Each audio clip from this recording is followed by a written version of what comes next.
Vibes episode 11. I'll be watching it from Crunchyroll's website, and I'll be starting my reaction in 1-0, go! Alright, I'm absolutely pumped up for this. And the animation actually looks good this time. Especially with like the lightning strikes and the velocity of what they're moving in. Those little lightning bits. I like it. Okay, now this is giving me some straight up Pretty Cure vibes. With like the girl with like the pink outfit, girl with the purple, and the frills and the dresses. Which I'm excited for the new Healing Good Pretty Cure episode that's gonna air tomorrow. I'm definitely be reacting to that. Yeah, even like with the ribbons too.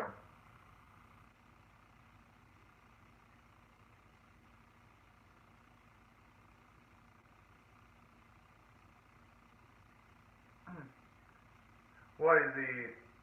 Is this one got what, a hostage or something? Oh snap. Oh yeah, even the cute mascots. Yeah, because it wouldn't be a Magic Girl anime, at least the modern one, without cute little mascots too.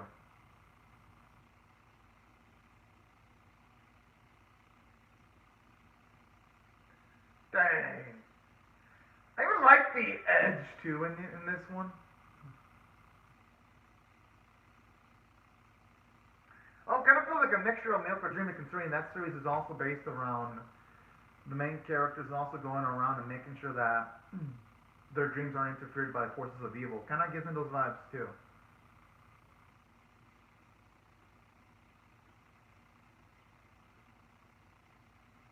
Yo, I love the swagger in her face.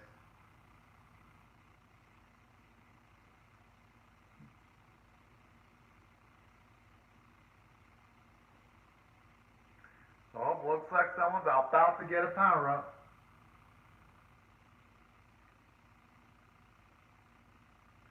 Okay, I was about to wait, she's gonna, I was about to say, was the sister about to sacrifice herself to give her sister a power up?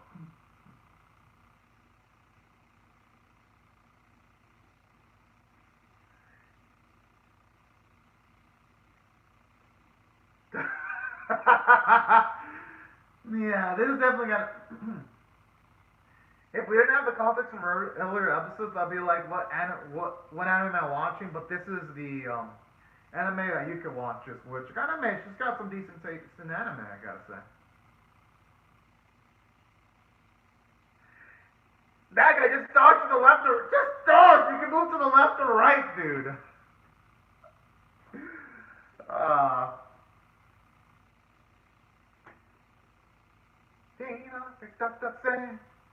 Yeah, oh man, I love this. It reminds me of all like the magical animes I'm watching this season, because I'm currently watching Healing Good Pretty Cure and Milk for Dreaming. I'm reacting to those two, so give me those vibes.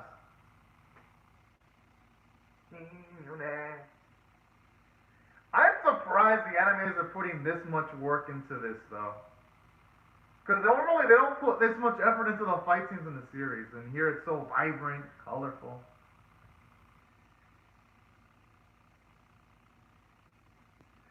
You know, even got like the whole pendant thing too that usually Magic Girls have. Alright, it's got all the touches.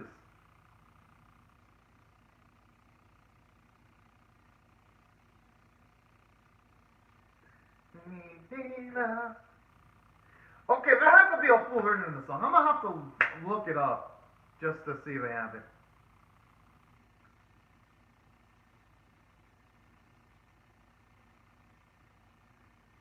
Yeah, I kind of want to see the girls kick some ass now. You know you're badass when there's an explosion behind you, you didn't even look back.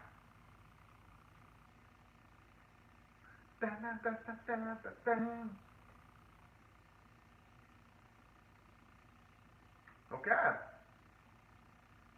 Wait, so it's actually doing this thing for the whole episode, the Mantra Forever? Oh, I thought it was gonna actually show off on Mantra episode. I wouldn't mind that.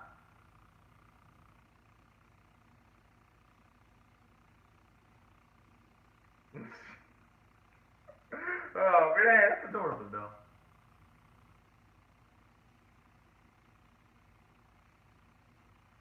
I mean, And you know, in that world, she might be able to become a Magia girl, though.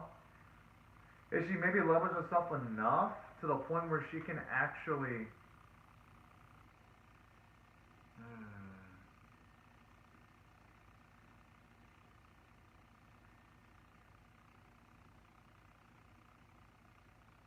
Dang. At least now we know why she's in the state she was in at the start of the series, then. Holy.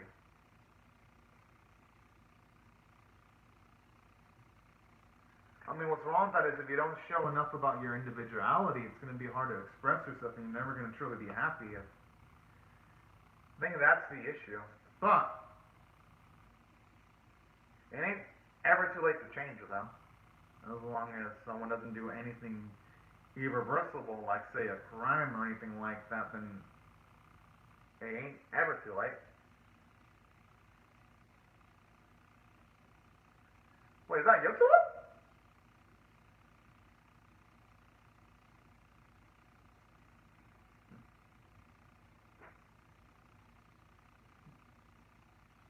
I mean, at the very least, it gives them some hope, though.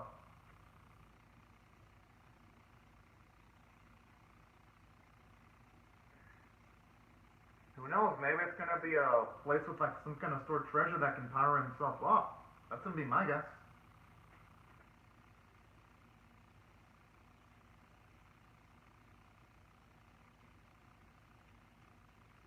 I like how he's all pumped up instead of potentially scared, but you know what? And that's the type of bravery I actually like seeing from Yotsuya, though.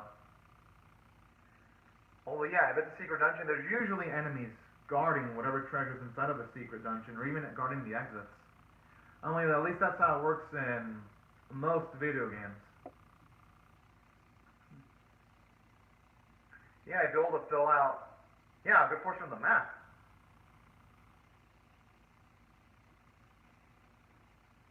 Oh shit.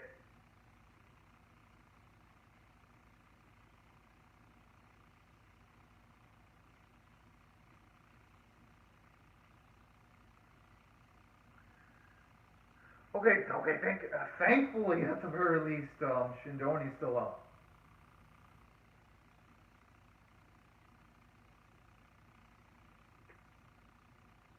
Yo, I love that swagger with the confidence there.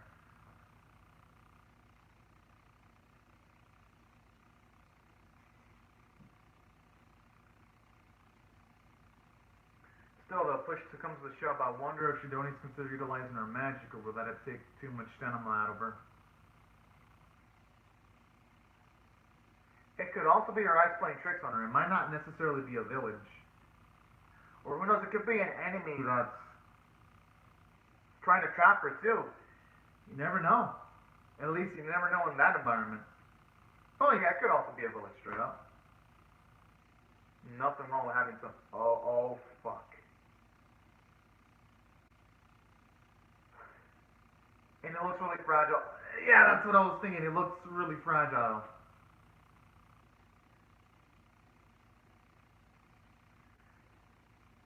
And then with her falling, there's only going to be two now.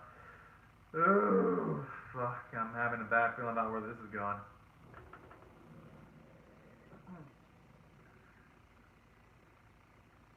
Yeah. Ironically enough, her biggest enemy in this series has been Mother Nature, actually. It's been making them struggle more than the enemies.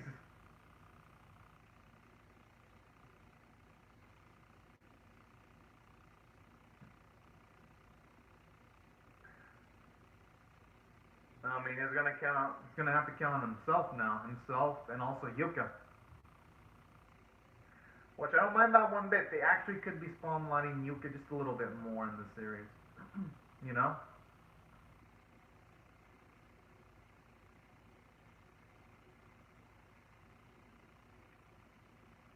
It's a shame he doesn't have any explosive spells to like get rid of a lot of those rocks and just try to artificially expand the...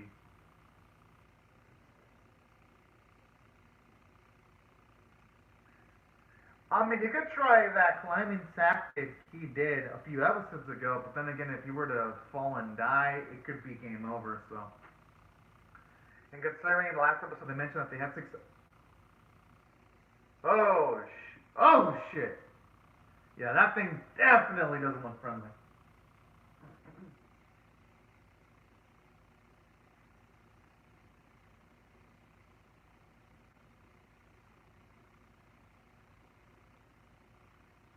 I just hope for Yotsu's sake he didn't eat him.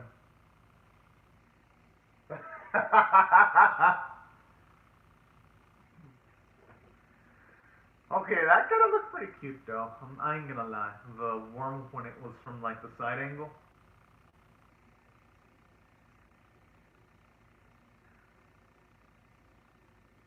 Hey, he's gonna have to put up with two at the very least if he can. At least he's still covering distance in the map though. That's absolutely better than nothing. He's gonna okay. If he does that, you made a name for it. Yeah, but if you focus Wormataru too much, you might actually piss it off. Yeah.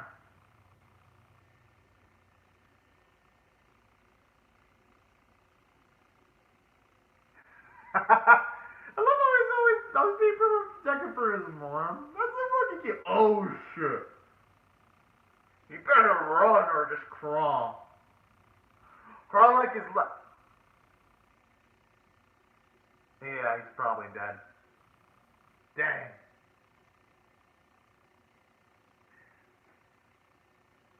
Hey, I like how when they mention the Manjio sisters, it definitely sounds like it's a nice description of what occurs with Healing Good, well, with the Pretty Cure franchise.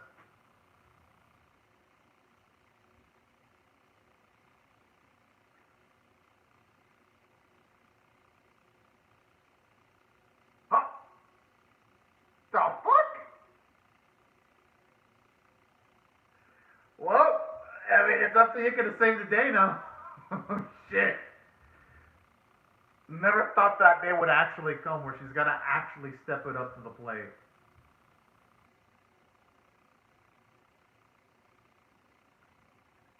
Wait, why would she feel relieved about this, though? Oh, that's why. Well, now she can't make any more excuses.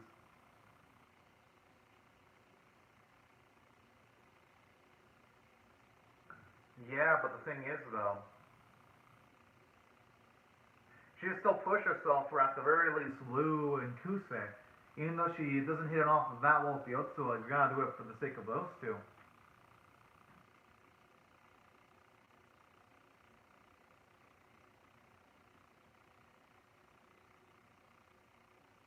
Hopefully that lights a fire in her ass.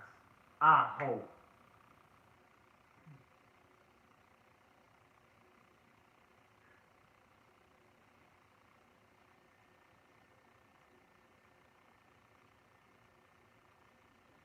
Kind of like here, it shows you that any bit of media you watch, it could actually be a nice sense of inspiration for someone too. Actually really like the positive messaging in the episode.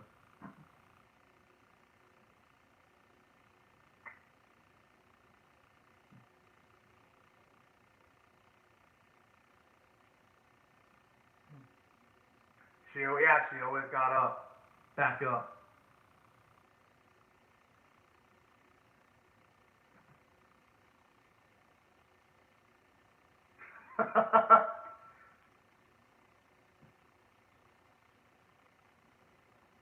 I guess Magic never gave up and always got back up.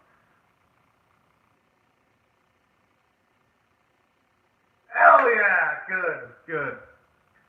This is what I've been waiting for from Yuka, just having her moment where she shines, grows, pushes herself towards the limit. This is what I've been waiting for.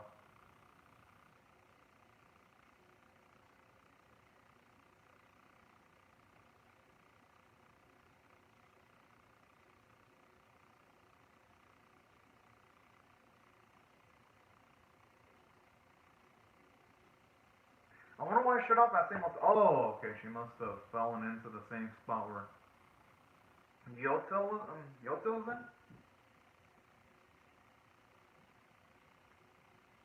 Oh, never mind. Thought she fell for a second. Okay, what's that green face now?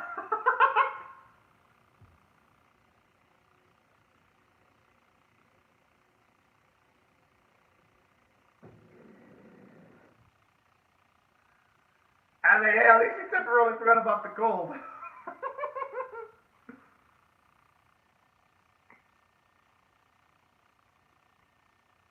But the good cute cheerleading squad there. Alright, she's at the finishing. She's at the finishing stretch now.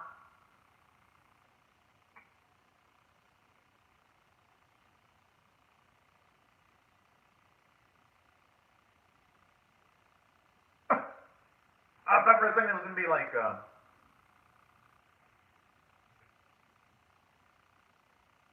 aww.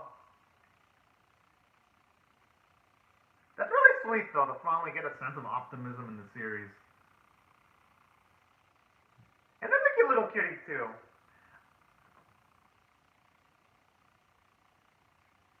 Well, what the fuck? But biggest question is, how does she know that Yuka's a player though? Why they shouldn't underestimate the speed of that creature though.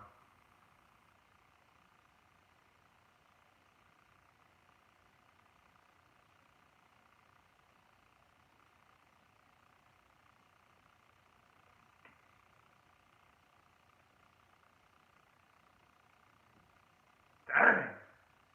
Now it's making me wonder if that chick that's helped Yuka, I wonder if she's like, she's probably a player if she knows about all this. Huh?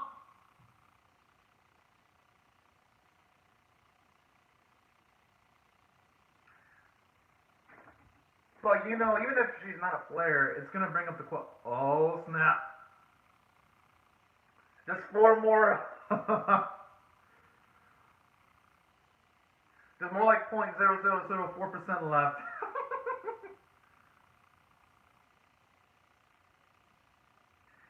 And I love the inspirational music playing too. Oh shit. Damn it. I'm gonna cross my fingers, hope she succeeds. Well, looks like maybe she succeeded.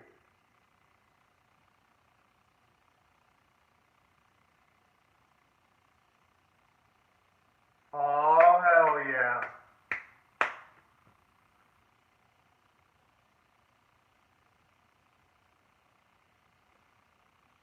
Oh.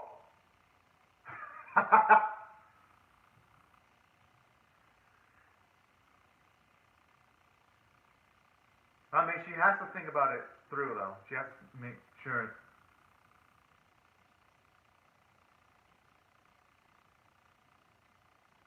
That is actually a good point. We don't know how these quests actually work.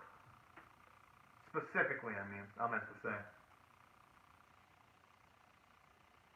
True, right. Nope.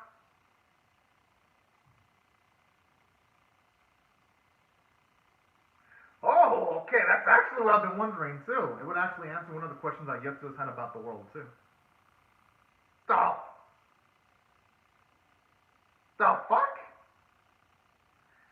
Whoa.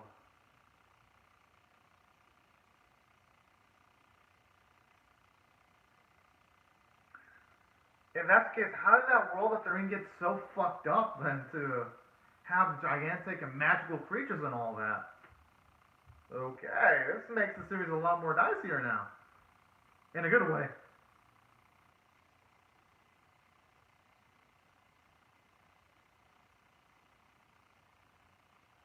And that makes sense why they were able to appear in something from the future then.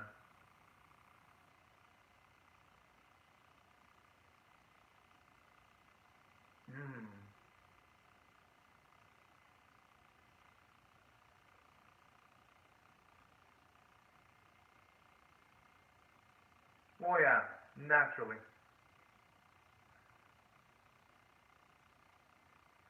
Well, I wonder if that's any type of foreshadowing then.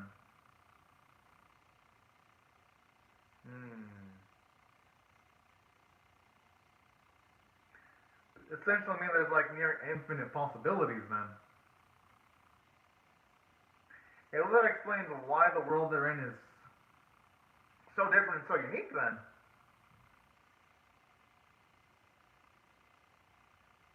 Yeah, yeah, pretty much. No, basically, it is infinite.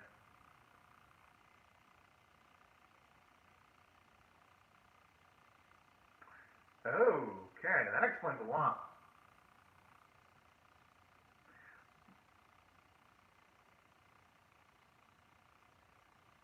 Oh.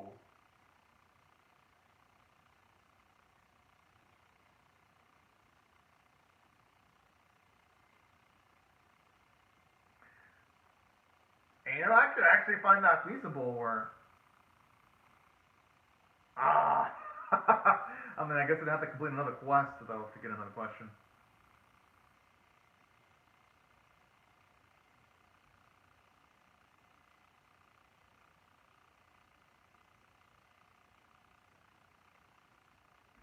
Okay, that actually explains why when they bleed, they don't bleed blood, but they bleed virtually.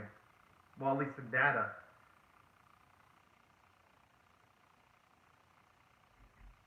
Oh shit, that means whenever someone actually, oh man, I kind of had a feeling that when the person dies in that world, it's actually real, but oh, oh shit.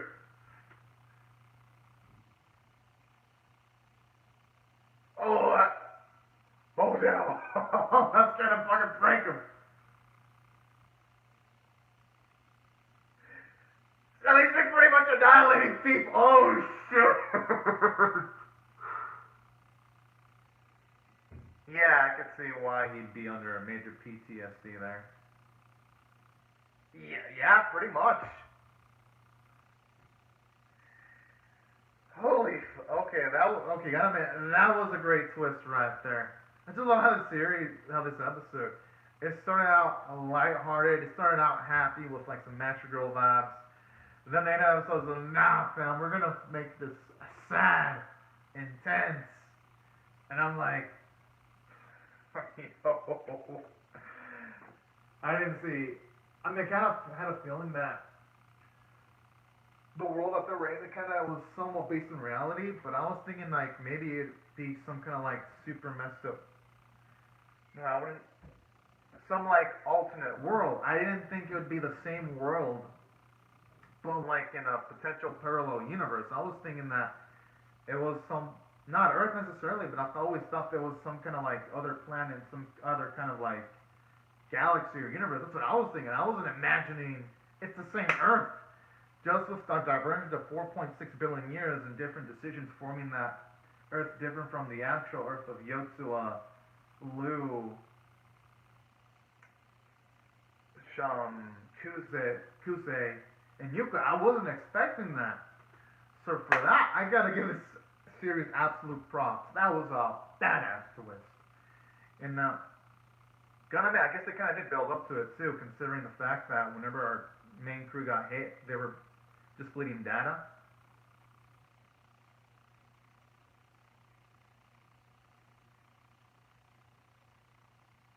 Dun, dun, dun, dun, dun, dun. Yo, I actually don't mind seeing the girls in magical outfits. They actually look pretty good.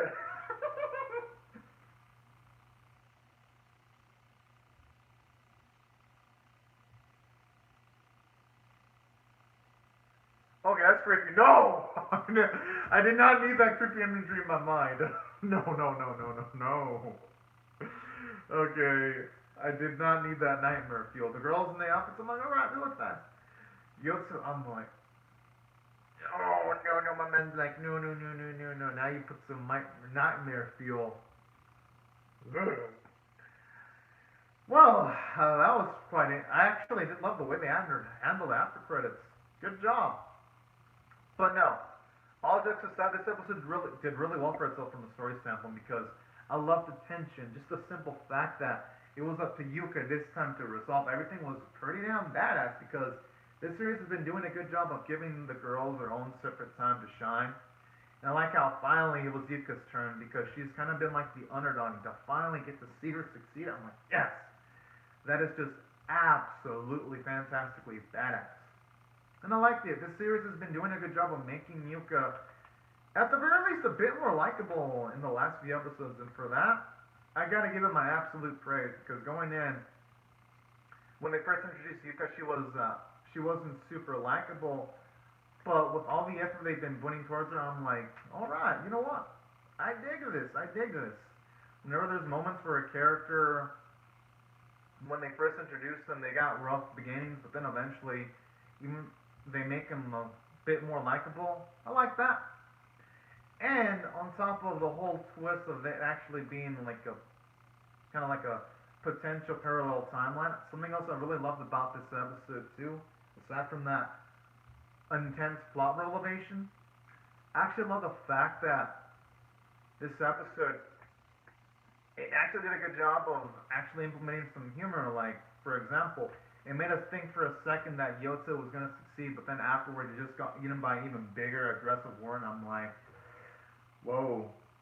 That's a nice way of building tension by first giving us some comedy, then eventually taking away that bit of hope for at least Yota, only for him to be annihilated. That was actually pretty darn cool. Because it gave Yuka the opportunity to shine, considering that she's been emphasized as not being of the same strength here as the others. It was nice to see that shining moment. As for other things, I love how in this episode Yuka actually becomes a much more confident, because at least she doesn't have that super negative perspective she had at the start of the series anymore. So that is some nice growth. And then another thing I love too, aside from that, I actually love the fact how it had a positive message where it shows us that anything you watch can have a nice positive impact on you later in life. Kind of like how those romance games helped to motivate Yuka, or those magic girl shows, they motivated her not to give up. I like that because it shows you how motivational those shows can be.